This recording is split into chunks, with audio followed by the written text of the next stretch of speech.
Ելույթով փորձելու եմ անդրադառնալ վերջին օրերին ազգային ժողովում հնչեցված մի շարք թեզերի եւ ելույթների։ Նախ հայկական շահի մասին։ Անցնող օրերին, երբ որ իմ դաշնակցական ընկերները կամ ընդդիմության ներկայացուցիչները այս ամբիոնից խոսում էին հայկական շահի մասին, իշխանության որոշ падգամավորներ շատ հետևողական, մեղադրական տոնով հարցադրում են հնչեցնում, թե ինչու չեք ասում Հայաստանի Հանրապետության շահ եւ օգտագործում եք հայկական շահ։ Առաջին տպավորությամբ ԿՊ-ն իր ձեռագրին բնորոշ տպավորությունը, որ փորձում է ստեղել եւս գտնել հակադրություն, հակասություն, պառակտում, բայց իրականության մեջ հարցը ունի շատ խորքային արմատներ։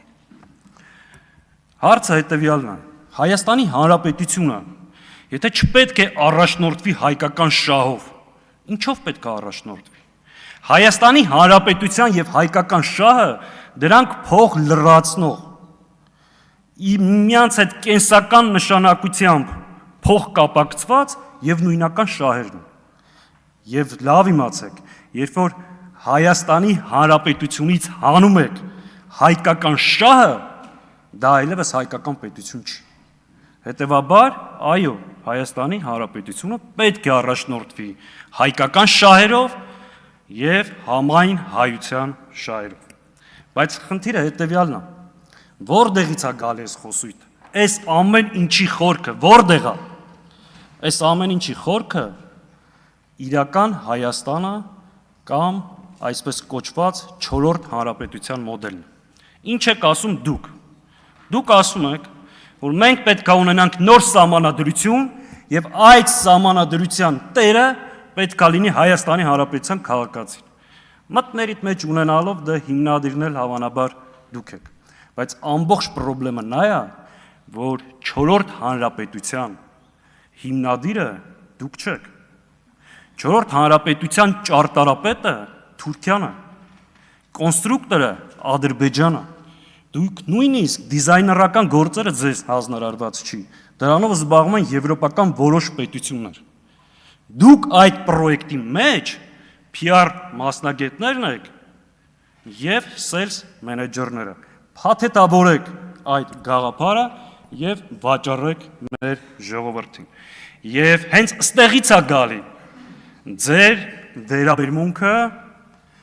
հայկական հարցերին, Սփյուռքին, հայ դատին, ազգային կազմակերպություններին եւ հայկական շահով առաջնորդող մարդկանց։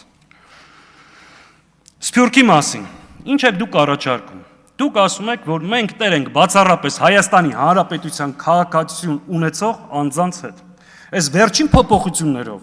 դուք նաև հրաժարվում եք Հայաստանի քաղաքացի, բայց ոչ Հայաստանում ապրող մարդկանցից։ Այդ ճանապարհով եք գնում։ Բայց ինչ ենք ասում մենք։ Մենք ասում ենք, որ Հայաստանը համայն հայ ժողովրդի հայրենիքն է եւ պետությունը։ Սփյուռքում ապրող ցանկացած հայ Հայաստանի նկատմամբ ունի եւ իրավունքներ եւ պարտականություններ։ Սփյուռքը Հայաստանի կենսունակության աղբյուրն է, իսկ Հայաստանը Սփյուռքին։ Եվ անկախ պետականության բացակայության պայմաններում, այո, Սփյուռքը հայկական շահերը կազմակերպել եւ առաջ է գնացել։ Սփյուռքը հայ ժողովրդի դժբախտության արդյունքում է ձևավորվել, բայց Սփյուռքը ռազմավարական ներուժ է Հայաստանի Հանրապետությունը զարգացնելու, բարգավաճելու եւ իր նպատակին հասցնելու համար։ Հետևաբար Սփյուռքի հետ խնդրեմ ունեն մեր հարևան երկրները։ Հայ դատի մասին։ Հետևողականորեն թիրախավորում եք, եւ դա նորմալ է, այլ բան չենք էլ սպասում։ Ինչ է արել հայ դատը այս տարիների ընթացքում։ Անկախ պետականության բացակայության պայմաններում առաջ է մղել հայկական շահը ամբողջ աշխարհում։ Մենք երբեք չենք ասում, որ Սփյուռքը դա դաշնակցությունն է, եւ ով Սփյուռքը հայ է դաշնակցական է, բայց ասում ենք ուզեք թե չուզեք, հայկական իրականության մեջ դաշնակցությունը միակ քաղաքական կազմակերպությունն է, որ ամբողջ աշխարհում ունի ազդեցություն եւ անկախ պետականության բացակայության պայմաններում պահպանել է հայ ժողովրդի ինքնությունը, կառուցելով դպրոցներ, մշակութային օջախներ եւ նորից եմ կրկնում, պաշտպանելով մեր դատը եւ այն առաջ տանելով։ Իսկ Հայաստանի Հանրապետության գոյության պայմաններում հայ դատը զբաղվել է Հայաստանի եւ Արցախի Հանրապետության հզորացման աշխատանքներով։ Երբ որ հայ դատը Ամերիկայի Սենատում կանխարգելում է 907 բանաձևը Ամերիկային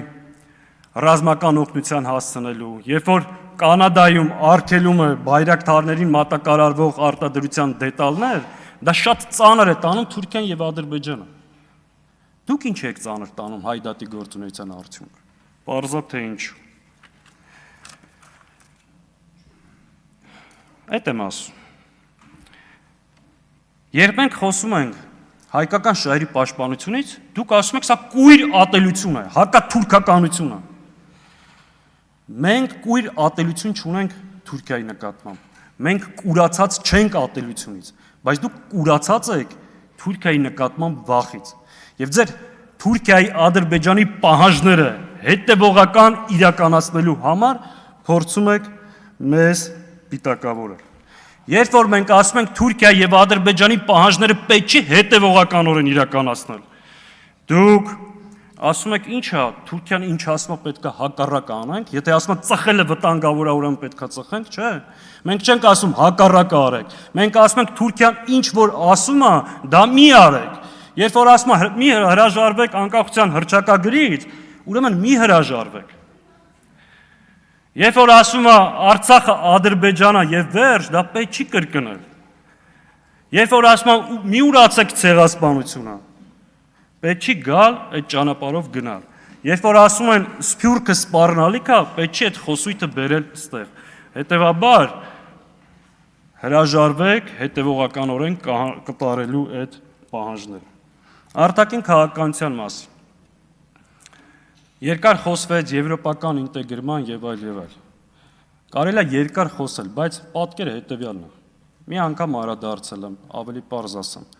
Ձեր վարած քաղաքականության արդյունքում Հայաստանը կանգնելու է նոր, ավելի ծանր մարտահրավերների առջև։ Ձեր վարած քաղաքականության արդյունքում Հայաստանը դուրս է մնալու հապկից, բայց երբեք ՆԱՏՕ-ի անդամ չի դառնալու։ Ձեր վարած քաղաքականության արդյունքում Հայաստանը դուրս է մնալու ԵԱՏՄ-ից, բայց Եվրոմիության անդամ չի դառնալու։ Դուք եք դա հաստատում, դուք եք ասում, որ մոտ ապագայում այդ հեռանկարը չկա։ Իսկ եթե այդ հեռանկարը չկա, այս իրավիճակում երկիրը տանել նոր, ավելի ծանր արկածախնդրության, սա բերելու է անվտանգային եւ տնտեսական նոր խնդիրներ եւ այս գլխից ասեմ, չգաք այս ամբյոնին կանգնեք, ասեք նախկիններն են մեղավոր։